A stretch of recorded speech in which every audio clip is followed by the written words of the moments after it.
기록 목적은 조금 우리가 조금 읽을 필요가 있거든요. 한번 전부 다 강의안을 한번 보실래요?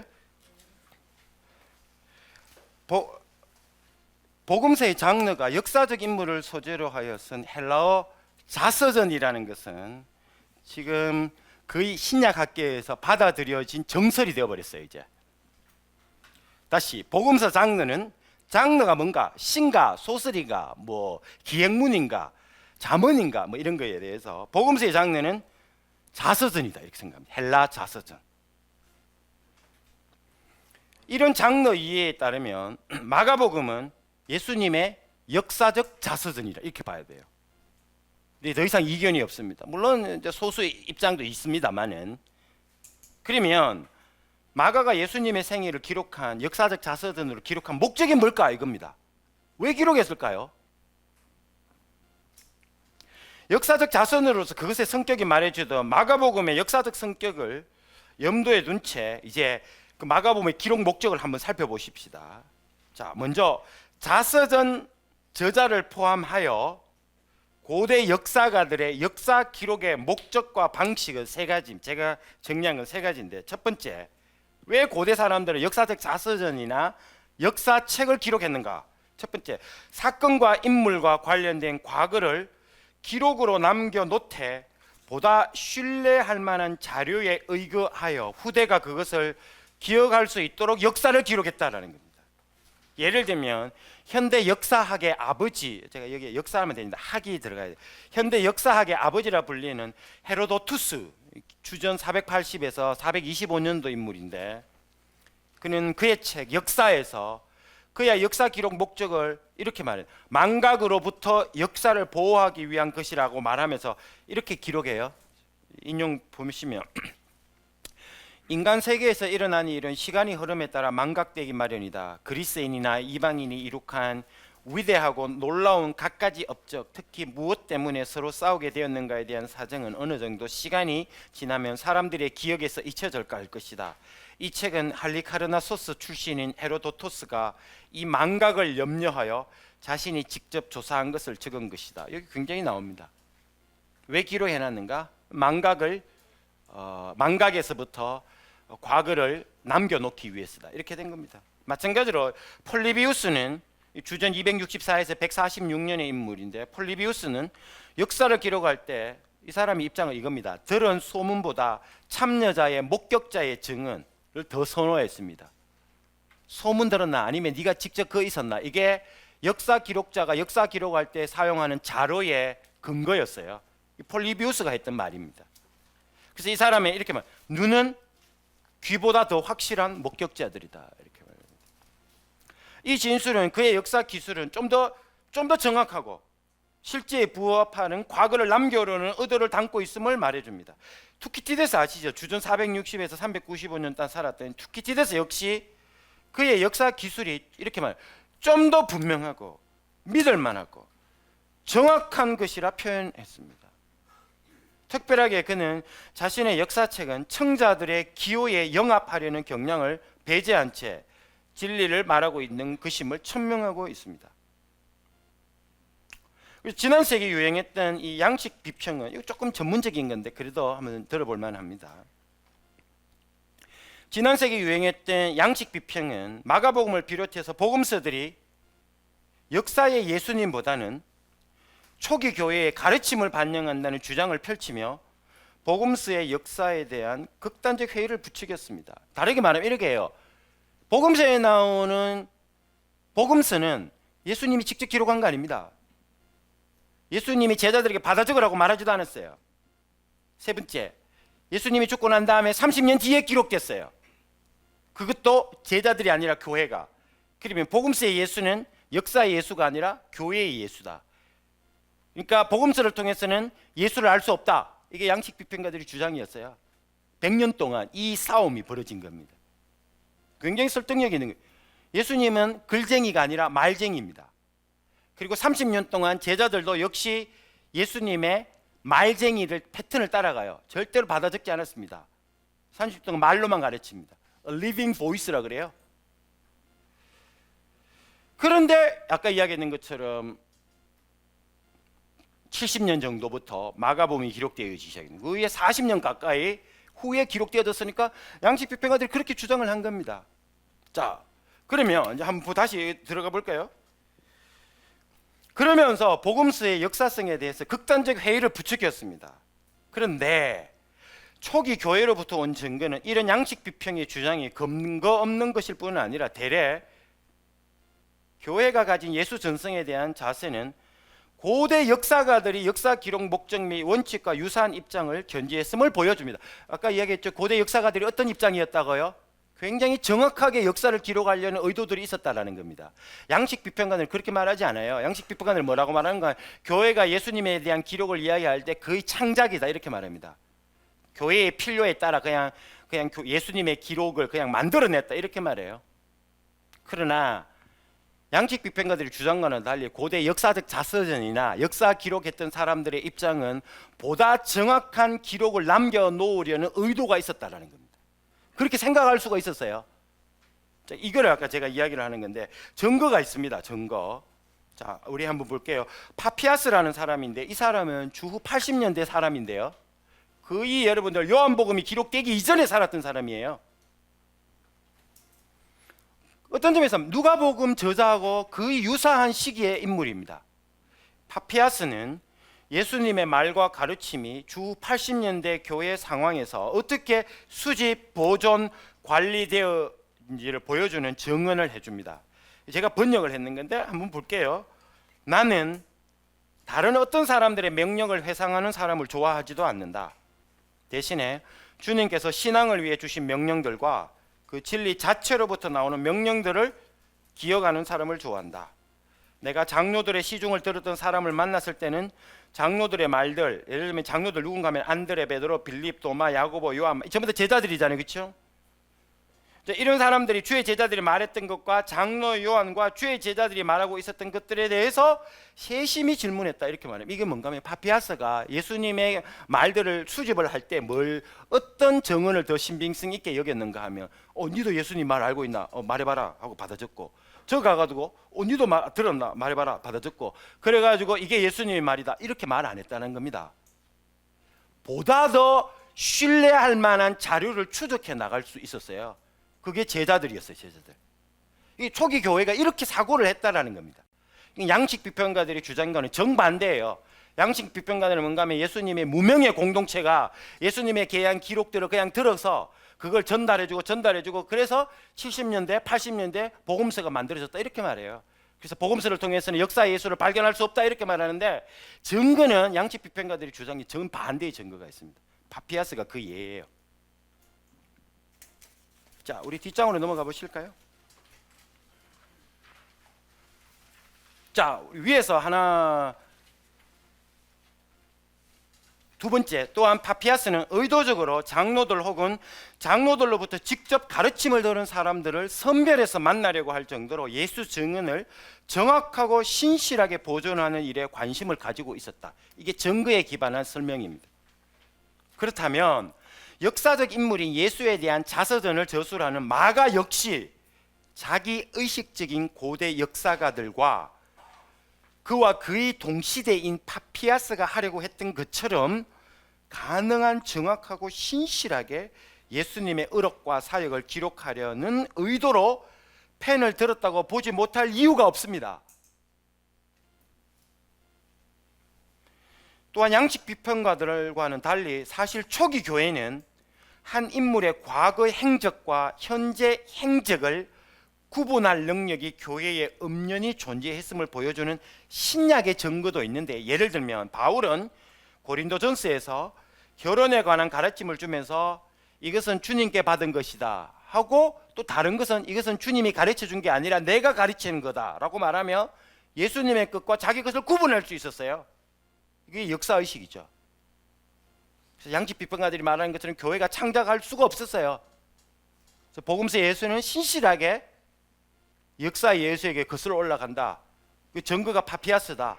그리고 바울의 신약 성경에 나오는 증언도 있다. 이게 제 주장이고요. 자, 이런 증거는 초기 교회가 부활한 예수님의 말과 역사의 예수님의 말을 구분 못했다라고 말하는 양식 비평가들의 주장에 정면 반대되는 논정입니다. 그러면 첫 번째, 마가가 왜 복음서를 기록을 했을까요? 첫 번째는 뭐죠? 보다 더 정확하게, 그리고 망각으로부터 예수님에 대한 증언을 남겨놓으려는 의도로 기록했다. 이게 제가 첫 번째 기록 목적입니다. 두 번째 볼게요. 그러나 고대인들의 역사 기록에 사건과 인물의 과거를 기록으로 남겨놓으려는 의도만 있었다는 주장은 시대착오적인 겁니다.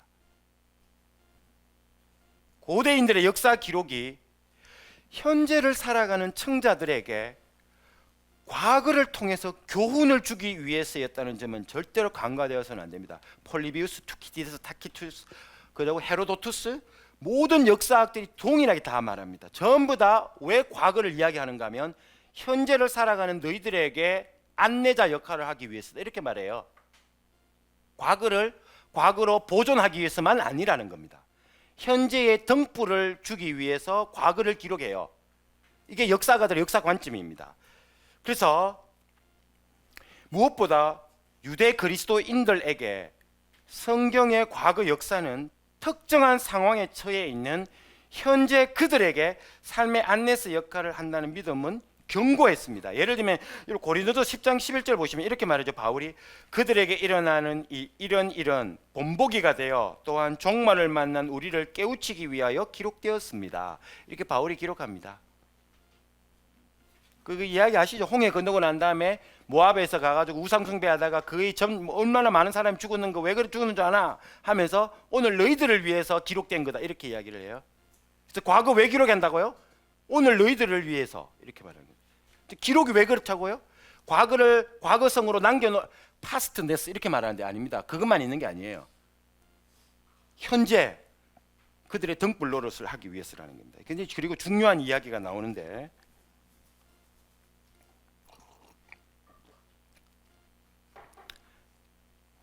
누가 역시 그 이전에 예수님의 역사를 기록한 이들이 있다는 걸 알면서도 다시 이루어진 사실을 기록하려는 이유가 데오빌로가 이미 받은 가르침에 확실함을 더하기 위함이라고 밝히고 있습니다. 이미 과거 기록이 남아있는데 또 누가는 기록하는 이유가 뭔가 하면은 현재 믿음을 더 견고하기 위해서 기록됐다는 겁니다. 현재의 필요 때문에 과거를 다시 기록을 해요. 이게 과거 고대 시대 때 역사를 기록한 또 하나의 이유였습니다. 그래서 이미 받은 가르침에 확실함을 더한다라는 것은 누가가 예수 이야기를 데오빌로의 이해와 혹은 상황에 더 적실성을 가지도록 하기 위해 다시 기록한다는 뜻을 가집니다. 그래서 사복음서가 있는 겁니다. 예수는 하나인데 예수에 관한 이야기는 4개예요. 왜냐하면 예수의 이야기를 듣는 청자들이 4부류가 있었기 때문에 그런 겁니다. 그래서 동일한 한 명의 예수지만 이야기는 4개인 것은 예수의 이야기를 다른 각도, 다른 상황에서 들어야 할 사람 때문에 그런 겁니다. 그래서 과거는 항상 현재 안에서 새롭게 읽혀지고 낭독되어지고 전파되어졌던, 이게 고대 기록물의 특징이에요. 기록 목적의 특징입니다. 자, 한번 볼게요. 현재의 특정한 필요에 관심을 가지고 과거 사건을 기록한 고대 사회의 역사 기록 경향은 당시의 의사소통 방식과 깊은 관련이 있는데, 로마 제국 시대에는 전 인구의 10에서 15%만 글을 읽고 쓸 수 있었습니다. 해리스가 주장한 겁니다. 80년도예요. 압도적 문맹률을 가진 시대에서 문서 기록은 청자를 염두에 둔 채 공개적 읽기를 위해 기록되었고, 그렇기 때문에 대부분의 사람들에게 역사적 정보는 책이 아니라 메모리에 저장되어 있습니다. 이게 중요합니다. 모든 사람에게서 역사는 책에 있는 게 아니라 메모리에 있습니다. 역사가 전달되어지는 것은 메모리에서 메모리로, 소리를 통해서 전달되어집니다. 자, 그 다음 읽어보세요. 기억에 저장된 과거 역사는 기억의 쇠퇴와 함께 사라져 가는데 남는 게 있습니다. 오직 현재에 필요한 정보만 남아요. 그 과거가 지금 내게 길 안내자가 될 때만 과거는 내 메모리 안에 남아 있습니다. 그래서 현재의 삶의 길을 안내하는 정보만 지속됩니다. 이 때문에 과거 역사 기록은 현재 역사의 등불 노릇하는 방식으로 청자에게 들려지고 회상되고 다음 세대에게 전달되어집니다. 들려지고 회상되고 전달되어져요. 메모리에서 메모리로, 소리를 통해서. 그래서 과거 선조들의 역사 메모리가 내 기억에 저장돼서 내 갈 길을 인도하고 평생을 살아가고 난 다음에 내 삶에 통해서 검증되어진 히스토리는 또 후손에게 메모리 안에 집어넣어줘요. 그러면 후손은 그 메모리를 가지고 또 살아가고요. 이게 과거의 역사가 전성되어지는 방식이었습니다. 검증되어진 거죠. 그래서 다시 말하면 예수님의 후에 40년 후에 기록됐다는 말은 40년의 시간을 견뎌 온 겁니다. 검증된 거예요. 생명의 말씀이라는 거죠. 자, 그 다음에 또 볼게요. 마가가 그의 복음서를 기록할 때 가진 의도는 청자들이 예수님의 역사를 그들의 기억에 저장하고 회상하도록 하기 위해서였다는 게 분명합니다. 책에다가 적지 말고 메모리 안에 저장해 놓으라 이런 거죠. 특히 고대 사회의 문서는 개인적인 조용한 읽기가 아니라 공개적 읽기로 저술되었기 때문에 그의 복음서는 교회가 한 주의 첫날 공동체로 모여 예수님의 복음을 소리로 들을 때마다 그들의 기억에 이미 있던 예수님의 이야기는 되살아나서 그들의 삶의 길을 인도하는 진리가 되는 방식으로 사용되었을 것입니다. 교회 가면 기억이 나요. 그리고는 월화수목금토를 또 살아가요. 잊혀질만 하면 주일날 가가 또 다시 리멤버링을 또 해요. 그리고는 듣고는 월요일 날에 그 말씀을 가슴에 품고 있다가 또 말씀님을 이렇게 회상해가 또 기억하고 또 다시 기억 속에 지적 넣어놨다가 또 살아가고 그런 겁니다. 이렇게 이 말씀을 계속 내 안에 곱씹는 거죠. 리멤버링을 계속 해 나가는 겁니다. 이렇게. 책이 아니고요. 마가가 그의 복음서를 통해 과거의 예수님이 현재의 청자에게 말하도록 하기 위해 기록되어 있는 주장은 이제 결정적인 증거가 있어요. 이거는 뭐 완전히 의심할 바 없습니다. 이게 뭔가 하면은 예수님은 언어가 뭐였을까요? 무슨 언어로 말했을까요? 아람어입니다. 신약 성경은요? 헬라어로. 왜 그럴까요? 번역된 예수님이에요. 예수님은 아람어로 말했는데 우리는 지금 예수님의 언어를 헬라어로 듣고 있습니다. 왜 이런 일이 일어났을까요? 요 보십시다.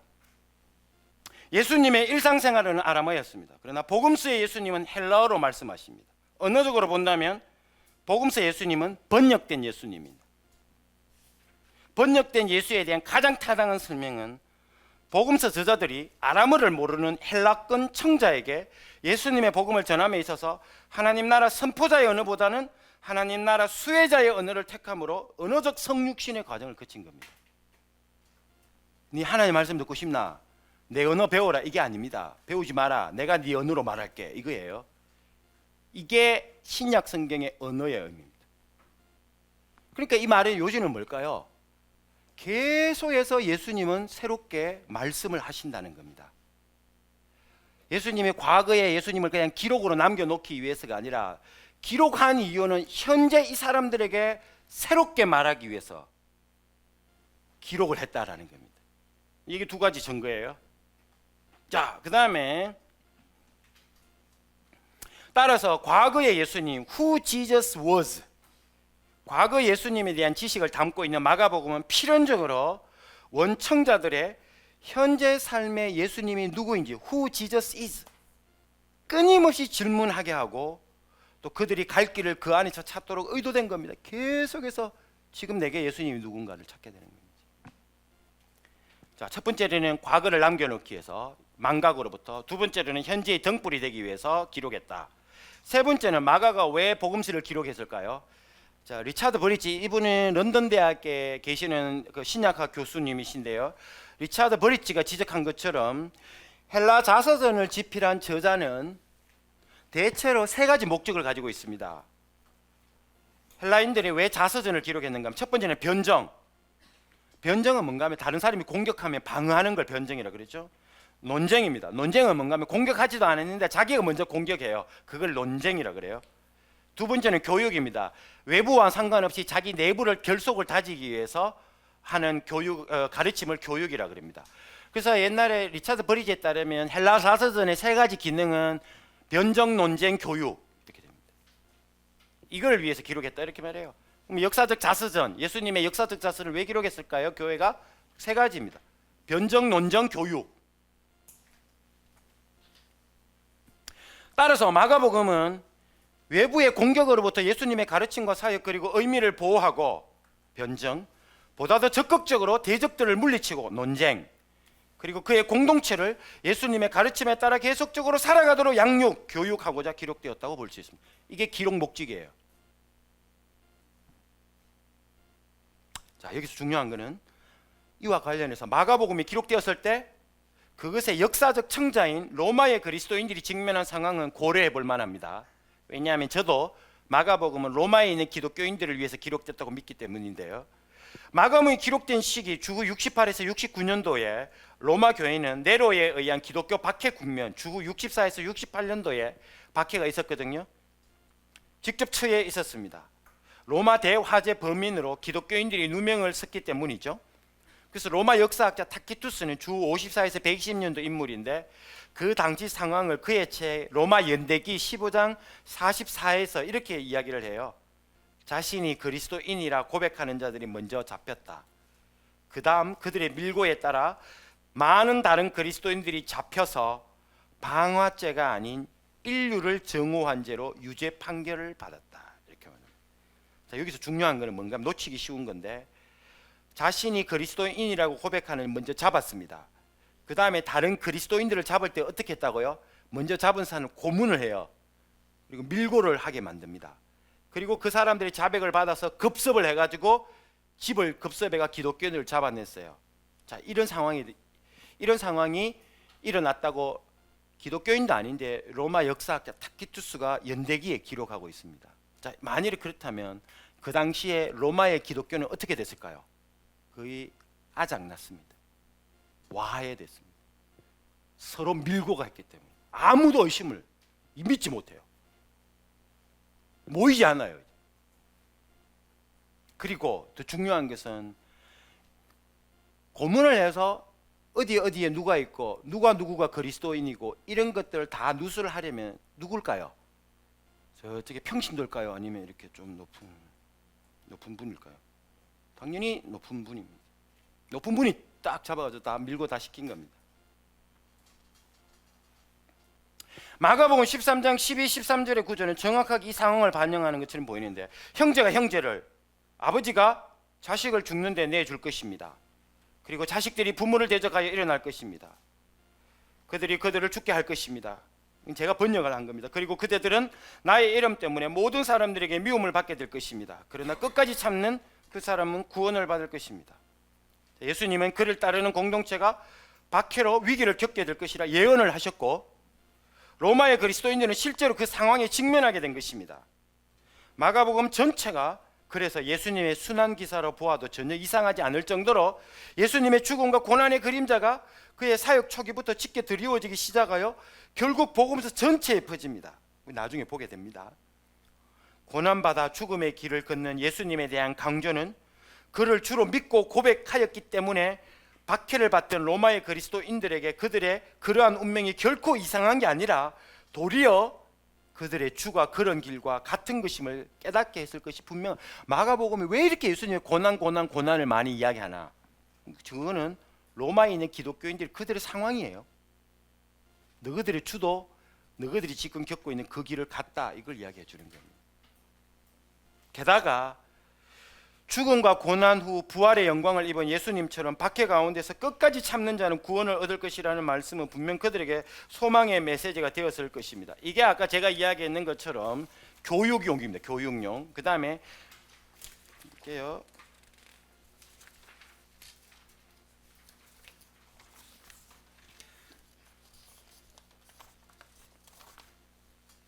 그 다음에 뭐 하나 더 있지 않나요? 두 장 더, 몇 장 더 있나요? 한 장이 더 있어야 되는데.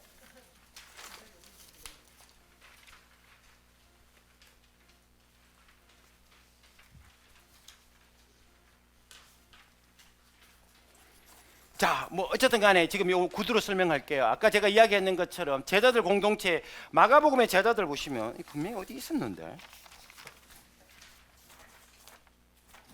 실패한 제자들 이야기. 요 있네요. 이거 맞습니다. 이거 맞습니다. 특히 지난 세기 여러 학자들의 관찰된 실패한 제자들이라는 마가복음의 제자들의 위상 역시 로마의 그리스도인들에게 중요한 의미가 있었습니다. 왜냐하면 마가복음을 읽어보시면 제자들은 처음부터 끝까지 이해를 못합니다. 기억도 못하고 생각도 못합니다. 보면서도 보지도 못해요. 들으면서도 듣지도 못해요. 계속 비판받습니다. 제자들은. 왜 그럴까요? 결국에는 비판하다가 나중에 어떻게 됐는가 하면 서로 배신해버립니다. 바로 유다처럼. 왜 이게 강조되었을까요? 특히 마태나 누가복음 비교해 봤을 때도 마가복음의 제자들이 더 참혹합니다.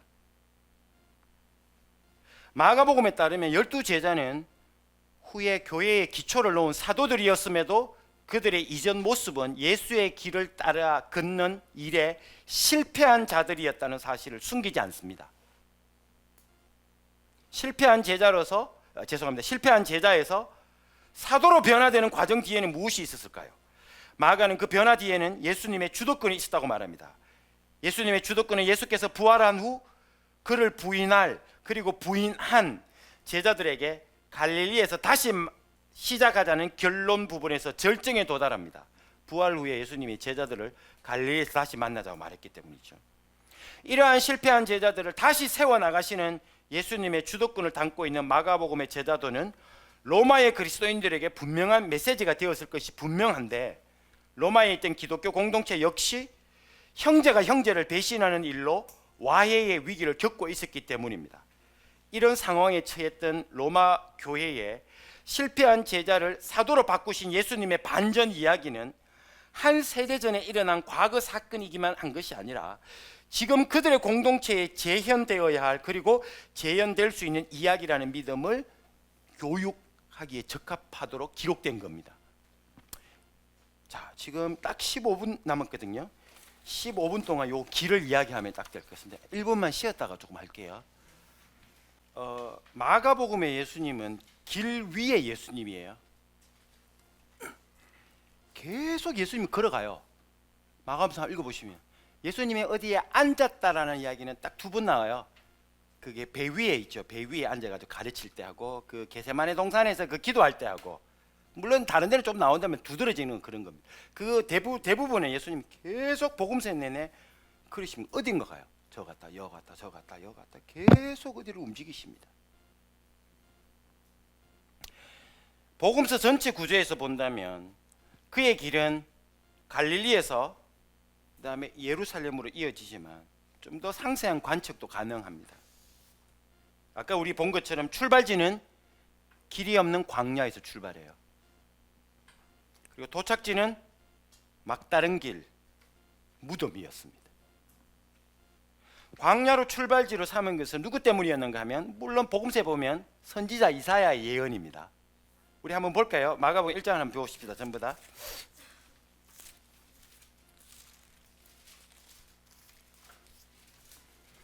우리 2절부터 3절 우리 다 같이 한번 읽어보십시다. 시작. 선지자 이사야의 글에 보라, 내가 내 사자를 내 앞에 보내느니 그가 내 길을 준비하리라. 광야에 외치는 자의 소리가 있어 이르되 너희는 주의 길을 준비하라. 그의 오실 길을 굳게 하라. 이제 봤을 때 보시는 것처럼 여기 분명히 이제 이 예수님에게 적용되어지면 예수님이 걸어갈 길을 광야에서 세례 요한이 준비해야 된다, 이런 해석이 가능한 이야기예요. 자, 이처럼 선지자 이사야의 글에 따라 예수님이 길이 없는 광야에서 길 여행을 시작하신 것이다 라는 게 마가의 핵심입니다. 예수님의 길 여행의 출발지로 광야로 택한 것은 구약에 강조된 거다, 구약에 예언된 거다, 이런 이야기이죠. 그만큼 권위를 부여하는 겁니다. 길이 없는 광야에서 출발했다는 것 자체를 신학적 권위를 부여해요. 그래야만 한다라는 것을 이야기하는 거죠. 구약을 예언을 통해서. 그 다음에 선지자 예언을 이루려는 세례 요한의 선구자적 사역 때문이기도 합니다. 왜냐하면 예수님의 길을 준비한 세례 요한이 어디에 갔죠? 광야에 갔기 때문에 그렇습니다. 세례 요한이 광야에서 길을 예비했기 때문에 그렇다는 것이죠.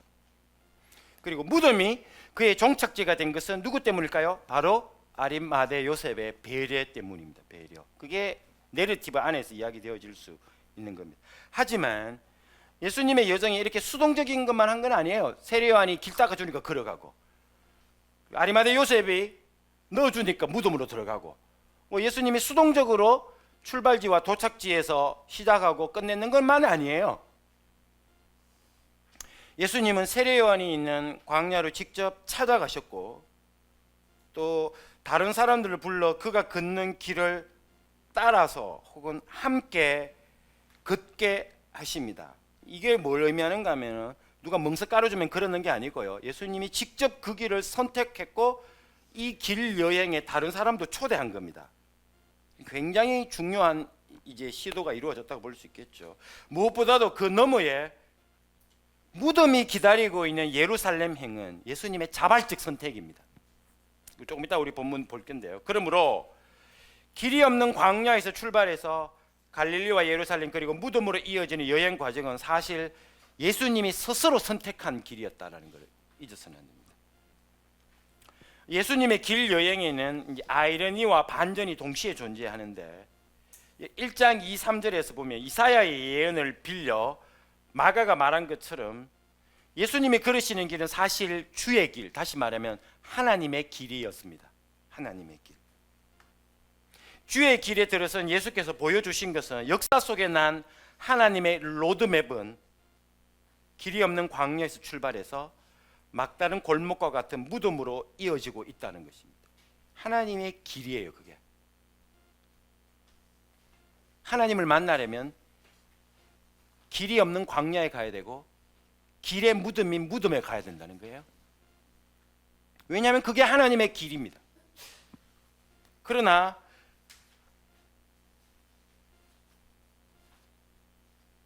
이런 점에서 길 위에 예수님이 전한 하나님의 복음에는 아이러니가 있습니다. 하나님의 다스림을 받는 자가 결국 가야 할 곳은 길이 없는 광야와 막다른 골목인 무덤이라는 암시를 주고 있기 때문입니다. 그러나 길 위에 예수님이 전한 복음에는 반전 또한 존재합니다. 하나님의 복음의 담지자인 예수님이 결국 도착하신 무덤은 말 그대로 길의 무덤이 아니라 새 창조가 시작되는 하나님의 모태가 되고 있기 때문에 그렇습니다. 죽어서 들어간 곳이 살아서 부활한 곳이 되었기 때문에 그렇습니다. 여행의 종착지가 새 창조의 출발지가 된 것입니다. 이런 점에서 예수님의 길 여행은 무덤도 하나님의 모태가 될 수 있음을 보여주는 복음 선포의 장 그 자체였습니다. 무덤도 하나님의 모태가 될 수 있다는 겁니다. 마가복음은 1인 단막극이 아니고 그 길 위에는 예수님만 있었던 것이 아닙니다. 그 길은 하나님의 길로 이사야에 의해 예언되었습니다. 역사 속에서 세례 요한이 먼저 걸었고, 자 우리 이제 요거부터 이제 본문을 조금 볼 필요가 있는데, 우리 먼저 마가복음 1장 7절 다 같이 한번 보십시다. 자, 요 그림을 제가 하나 그릴게요.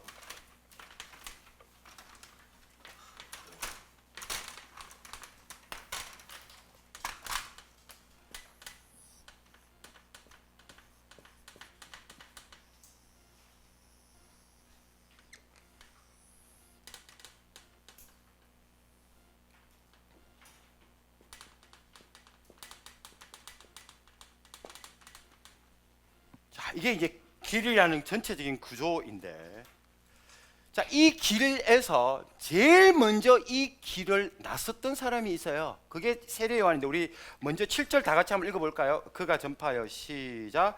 그가 전파하여 이르되 나보다 능력 많으시니가 내 뒤에 오시나니 나는 굽혀 그의 신발끈을 풀기를 감당하지 못하겠노라. 세례 요한이 뭐라고 말했는가 하면, 이사야는 보면 세례 요한에게 먼저, 물론 적용하면 세례 요한이었죠. 네가 먼저 가서 주의 길을 예비하라, 이렇게 된 거예요.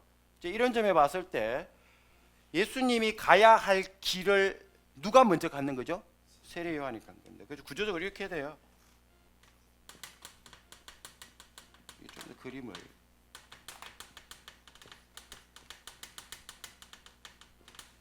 이게 세례요한이고요. 세례요한이 뭐라고 말하면 내 뒤에 오시는 이 이렇게 말해요. 내 뒤에 오신다. 예수님은 누구를 따라간다는 말이죠? 세례요한을 따라가는 겁니다. 세례요한이 지금 여기서 말한 내 뒤에 이렇게 말했거든요. 내 뒤에 이게 되게 중요한데 헬라어로 이거 오피소 이런 말이거든요. 오피소 무. 이 무라는 말은 나의 이런 말입니다. 나의. 요거 오피소라는 말은 뒤에 이런 말이에요. 오피소는 behind me 뭐 이런 말 영어로 말하면은 무라는 말은 소유격으로 내 뒤에 이런 말이에요. 오피소 무. 그래서 이 말은 예수님이 아까 이야기했는 것처럼 세례요한이 닦은 길을 먼저 뒤따라가요. 이렇게. 다시 말하면 이 길은 혼자 가는 길이 아니라는 것을 이야기합니다. 세례요한이 먼저 갔고 예수님이 그 뒤를 따라가요. 이 단어에 의해서 나옵니다. 오피소무 내 뒤에. 자, 그 다음에 뿐만 아니라 예수님은 이제 세례요한이 가던 길을 따라가요. 그리고 나서 딱 우리 어디로 보는가 하면 14절로 가볼까요? 14절 14절 한번 보십시다. 우리 다 같이 한번 읽어볼까요? 14절 시작.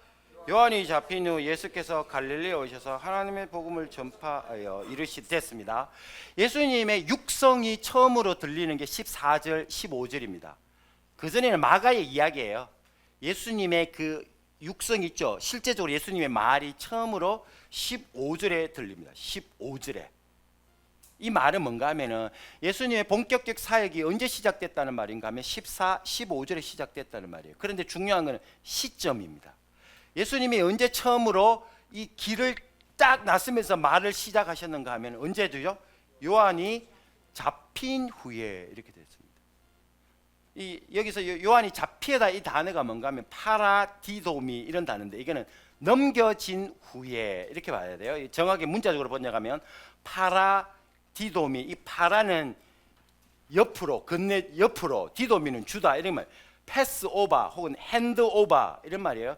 넘겨진 후.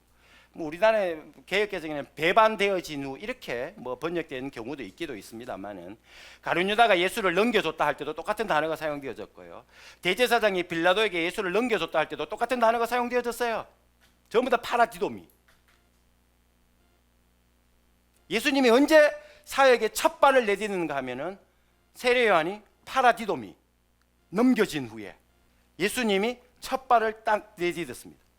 이 말은 뭘까요? 예수님이 언제 시작하셨다고요? 자기가 가야 할 길의 끝이 무엇인지를 보고 난 다음에 시작하신 겁니다. 왜냐하면 세례요한은 선구자니까. 시작할 때부터 예수님은 이 길이 대충 어떤 식으로 끝나겠다 알고 시작하셨습니다. 굉장히 이게 힘든 작업이죠. 근데 이 길의 끝이 뭔가 세례요한을 통해서 어떻게 알죠? 세례요한이 어떻게 됐죠? 넘겨진 후 목이 잘려 죽는 겁니다. 아까 다시 나왔잖아요. 이 길의 끝은 왕좌가 아니라 단두대가 기다리고 있다는 겁니다. 이걸 알았어요. 내가 이 길 가면 이렇게 살아가면 이런 선포를 하면 이렇게 토라를 가르치면 이렇게 성전에서 행동하면 이 자꾸 권력자들하고 충돌되면 이거 내가 오래 못 갈 것 같다. 대충 다 압니다. 예수님은 이제 딱 세례요한을 통해서 그걸 알게 된 거죠. 그래서 이 말은 뭔가 하면 세례요한의 끝을 보고 예수님이 출발했다. 그리고 이 길 끝에는 뭐가 기다리고 있는지 세례요한을 통해서 알았다는 겁니다. 그 다음에 이제 더 중요한 건데 예수님이 14절을 딱 시작하고 난 다음에 그 다음에 예수님이 어떻게 하나님의 나라 복음을 전파하여 가라사대 회개하라 천국에 가까웠느니라 하시고 이에 갈릴리 해변으로 가시면서 어떻게 되지죠? 한번 볼까요? 16절에 우리 다 같이 한번 읽어볼까요? 시작.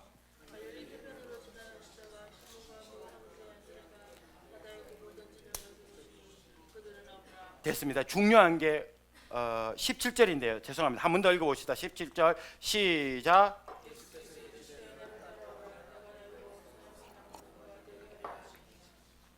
예수님이 세례요한이 끝을 보고 출발하시고 난 다음에 곧바로 어디로 갔는가 하면 갈릴리 해변에 가가지고 제자들을 부르고 17절에 뭐라고 말했는가 하면 뭐라 그러죠?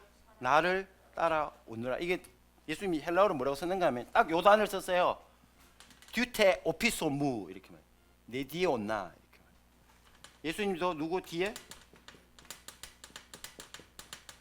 예수님 뭐라고 하면 오피소무 내 뒤에 온나. 똑같은 단어예요.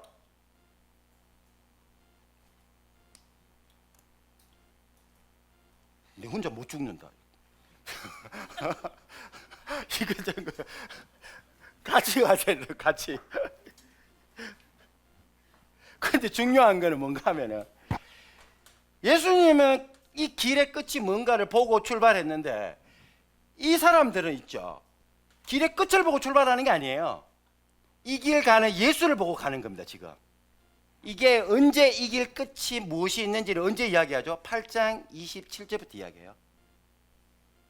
예수님 여기까지 가다가 요게 8장에 딱 8장 27절부터 이야기를, 이게 아까 그 에셀에 따르면 8장 27절부터 10장 51절까지 시예요. 시 센터 있죠. 길 위에서. 요때 딱 들어서자 예수님이 어떻게 하는 줄 아시죠? 이게 예수님이 허리를 딱 숙이셔요. 아이고 이건 아니에요. 잠깐만, 이게 세례요 하니까 예수님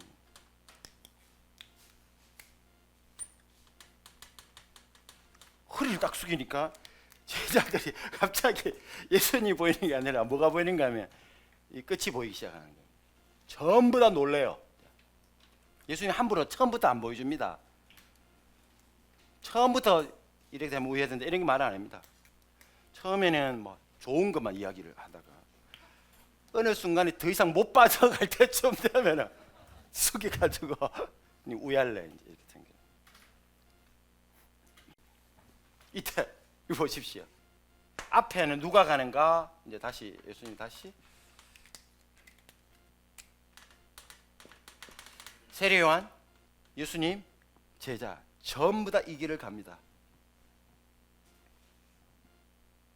8장 27절에서 예수님이 저쪽에 이렇게 이게 갈릴리, 이게 사회 요단강이거든요. 가이사라 빌립보는 이 정도에 있습니다. 이거는 원래는 빌립의 통치 구역인데 여기 올라가가지고 여기 가져올다 여기 올라가 예수님이 사람들이 나를 누구라 하더냐, 그렇죠? 그리고 너희는 나를 누구라 하느냐 이렇게 물어요. 이 말은 뭘까요? 이때까지 예수님이 자기가 누군지를 한 번도 설명을 안 했다는 겁니다. 그러니까 묻죠. 너가 내 누구로 생각하냐 이렇게. 이때까지 맨날 반복적으로 가르쳤으면 이걸 이상하죠. 질문하는 것 자체가. 예수님 지금 명확하게 이야기 안 했어요. 내가 자기가 누군지를. 그러니까 다르게 말하면 내가 무슨 길을 가는 사람인지 잘 이야기 안 했다는 겁니다. 그러니까 뭐 좋은 게 좋은 거죠. 그냥 같이 밥 먹고 살아가다. 근데 어느 날 갑자기 지금 묻는 겁니다. 그래서 뭐 그리스도십니다. 그러니까 베드로가 주는 그리스도십니다. 그러니까 예수님 뭐라고 말했습니까? 입 다물어라 이렇게 돼요.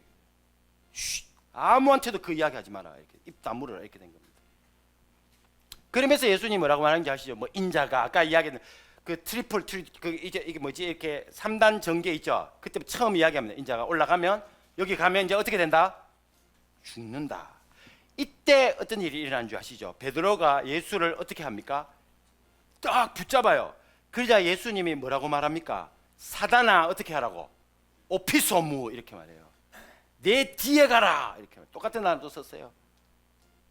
사단아 내 뒤로 가라. 우리 개역개정이 어떻게 번역되는지 모르겠는데 우리 한번 볼까요? 8장을 한번 보십시다. 나오네요. 33절 우리 다 같이 한번 읽어볼까요? 이제 거의 다 끝나갑니다. 시작. 예수께서 돌이키사 제자들을 보시며 베드로를 꾸짖어 이르시되 사탄아 내 뒤로 물러가라 됐습니다. 이거 아까 이야기했는 것처럼 베드로가 어떻게 되는가? 이 앞에 가는 거예요. 예수님이 어디인 길로 가야 될지를 지시하고 가르치는 게 사단이 되어버렸어요. 제자는 항상 뒤에 따라와야 되는 겁니다. 오피소무 이렇게 된 겁니다. 그러니까 앞에 가서 예수님 앞서서 이쪽으로 예수님이 이래야 되고 저래야 되고 이렇게 말하는 것 자체가 사단 노릇하게 돼버린 거죠. 그러니까 다시 말하면 광야에서 예수님의 격퇴당했던 사단이 제자의 모습을 통해서 나타나서 예수님의 길을 이쪽으로 이렇게 이 길을 아니라 이 길로 곁길로 가도록 유도를 한 거죠. 붙잡고 이쪽으로 이렇게 나아라 이렇게 말하고 예수님 뒤로 가라. 내 앞에 갈게 따라온나 이렇게 된 겁니다. 순서를 이렇게 된 겁니다. 이게 예수님이 한 일. 그리고 이 길이 있잖아요. 우리 한번 요것만 보고 이제 마무리 지읍시다. 어딘가 하면은 아까 제가 그 C를 보십시다. SL에 따르면 C가 어디 나오는가 하면 이제 연필을 가지고 줄을 한번 꺼놔 보세요. 그 27절 다 한번 보십시다. 제가 한번 읽어볼게요. 예수와 제자들이 빌립보 가이사라 여러 마을로 나가실 때 밑에 뭐가 나오죠? 길에서 제자들에게 물어 이르시되 사람들이 나를 누구라고 하더냐. 예수님이 길에서 물었는 게 중요합니다. 왜냐하면 예수님을 누구로 아는지에 따라 길이 달라져요. 그래서 길에서 물은 겁니다. 여기만 아니에요. 자, 예수님이 어떤 길을 가는 사람인지를 알아야 자기도 어느 길로 가야 될지를 깨닫는 겁니다. 그래서 길에서 물은 겁니다. 여기서 길 나왔죠. 호도스라는 단어인데 똑같은 단어가 여기서 나오고 그 다음에 어디로 가는가 하면은 9장 33절 다 같이 한번 읽어보십시다. 시작.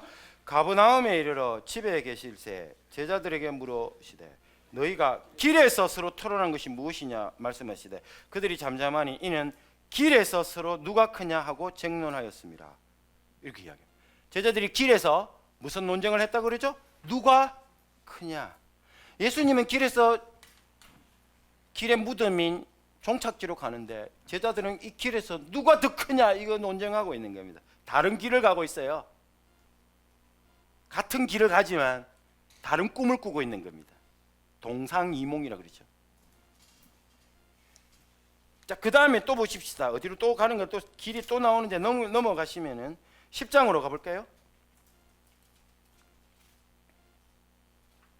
10장 17절에도 예수께서 길에 나가실 때 한 사람이 달려와서 끌어앉아 묻자오되 이야기하죠. 이 사람은 어떻게 나중에 모든 거 버리고 내 따르라 하니까 이 사람이 근심하며 집으로 돌아가죠. 따르지 못해요. 돌아가 버렸습니다.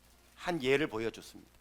그 다음에 제자들에게 주제로 되돌아가십시다. 32절 우리 다 한 목소리를 읽어보십시다. 32절 시작. 예루살렘으로 올라가는 길에 예수께서 그들 앞에 서서 가시는데 그들이 놀라고 따르는 자들은 두려워하더라. 이에 다시 제자들을 데리시고 자기가 당할 일을 말씀하여 이르시되 예, 됐습니다. 여기서 봤을 때 예수님이 예루살렘으로 올라가는 드디어 길이 이제 보여졌습니다. 마지막에 예수님이 딱 가다가 이 길이 보이지자 계속 원회로 가다가 앞서 가십니다. 제자들이 갑자기 놀래요. 갑자기 예수님의 걸음이 빨라지고 앞줄 쫙 가시니까 당황하기 시작한 겁니다. 예수님 목적지가 분명해 보이니까 이제는 팍 가시는 겁니다. 이때 제자들이 뭐 합니까? 그 보십시다. 예수님이 이 길 끝에 뭐가 있다는 걸 설명하고 난 다음에 아까 그 유명한 세베대 두 아들이 다시 또 뭐 합니까? 또 싸웁니다. 이 길을 가는데 제자들은 왜 다른 꿈을 꿨을까요? 예수님에 따르면 그 이유는 그들 머릿속에 누가 있었는가 하면 이방인들의 사고가 있었어요. 그 예수님이 뭐라고 말하죠? 거기서 예수께서 불러다가 이르시되 이방인의 집권자들이 그들을 임의로 주관하고 그 고관들이 그들에게 권세를 부리는 줄 너희가 알거니와 너희 중에는 그렇지 아니하니 이렇게 말했죠. 여기서 이방인이 누구를 가리킬까요? 로마를 가리킵니다. 로마가 제일 유력하게 투자했던 사업이 뭔지 아시죠? 로마의 길입니다. 엄청나게 많은 길을 닦았어요. 로마는. 지금도 발견되지 이제 전차를 다닐 수 있도록 이따만한 길을 다 닦아놨어요. 전부 다. 갈릴리에도. 그 길 하도 많이 걷다 보니까 그 길 닦은 자의 사고가 그들에게 이게 완전히 브레인 와시 되는 겁니다. 이렇게 완전히 머릿속에. 자꾸 그 길을 걷다 보니까요. 완전 그 길 닦은 사람들 사고에 따라간 겁니다. 근데 너는 그러면 안 된다. 이렇게 된 거죠. 너는 다른 길을 가야 된다. 그 예수님 지금까지 보여주신 겁니다. 자, 그리고 마지막으로 길. 자, 이 이야기하고 난 다음에 이제 마지막 길을 나오는데 보세요. 시의 마지막 뭐가 나오는가 하면 46절. 그들이 여리고에 이르렀더니 예수께서 제자들과 허다한 무리와 함께 여리고에 나가실 때에 디메오의 아들 맹인 거지 바디메오가 어디에 앉아 있었죠? 여기 길 가에 딱 앉아 있어요. 길 중앙에 길 가에 여기 딱 앉아 있어요. 이게 재밌는데 이거는 있잖아요. 마가복음 4장에 보면 네 가지 종류의 밭 이야기가 나오거든요. 그 중에 제일 첫 번째 그 밭 종류가 뭔가 하면 길가와 같은 밭이 나와요. 근데 떨어졌는데 얘가 길가에 있으니까 뭐가 새가와가 날아가 주워 먹어버리죠. 열매 맺지 못해요. 왜냐하면 길가에 떨어져 있는 거니까. 이 딱 보니 똑같은 단어예요. 길가. 이게 또 바디메오도 길가에 앉아 있어요. 눈이 멀었으니까 못 가요. 그 길을 어디로 가야 될지 몰라서. 굉장히 중요한 메타포가 여기 있는 거죠. 이때 이 길에 등장했습니다. 예수가 여리고에. 그래서 딱 지나가니까 바디메오가 지나간다는 이야기를 듣고 큰 소리로 부릅니다. 옛날에 여리고 성에 이스라엘 백성들이 와가 큰 소리를 불러서 성을 무너뜨린 것처럼 이 바디메오도 큰 소리를 불러 나사렛의 불쌍히 여기소서 하니까 그 이야기를 다 생략하고 결국은 어떻게 됐죠? 예수님이 네가 보게 되리라 이렇게 하니까 그 사람이 눈을 딱 떴을 때 그 다음에 하는 행동이 중요합니다. 눈 뜨고 뭐 했죠? 우리 마지막에 볼까요? 52절 다 같이 한번 읽어보십시다. 시작. 예수께서 이르시되 가라 내 믿음이 너를 구원하였으니 하시니 그가 곧 보게 되어 그렇습니다. 드디어 한 명 더 뒤에 따라왔습니다. 겨우 한 명 건졌어요. 그래서 이제 마지막으로 여기에 가게 되는 겁니다. 자, 우리 한번 읽어볼게요. 자, 뿐만 아니라 예수님은 다시 그의 길에 그의 제자들을 불러 함께 그 길을 걷게 합니다. 특히 17절 나라 따라오시오. 그들이 따랐다. 그들이 그의 뒤를 따랐다. 그리고 이 길은 갈릴리에서 예루살렘으로 이어진 길이었습니다. 하지만 제자들이 초대된 것은 갈릴리에서 예루살렘으로 이어진 길 여행만이 아니었습니다. 무덤에서 걸어 나오신 후 예수님은 제자들을 다시 갈릴리로 불러 모으시는데 이런 소원은 그를 메시아로 믿고 그의 부활을 믿는 자들이 걸어야 할 길이 있음을 알려줍니다. 제자들은 갈릴리에서 예루살렘으로 이어지는 여행을 다시 하도록 초대받은 것입니다. 두 번째 여행은 첫 번째 여행과 다를 것입니다. 비록 첫 여행에서 제자들은 부름을 받은 여정을 완주하지 못했는데 이는 무덤이 막다른 골목이라 판단했기 때문입니다. 그러나 두 번째 여행에 초대받은 제자들은 이제 죽어 무덤에 들어갔다가 살아 부활하여 나온 예수님으로 인해 무덤 또한 새 창조의 장이 될 수 있다고 깨달았던 것이 틀림없습니다. 이런 점에서 마가복음은 메시아 예수 안에 새로운 차원의 길 여행이 있음을 알려주는 복음이자 사람들을 그 길애로 소환하는 초대장과 같습니다. 오늘 여기까지. 아이고 죄송합니다. 제가 시간을 좀 초과했네요.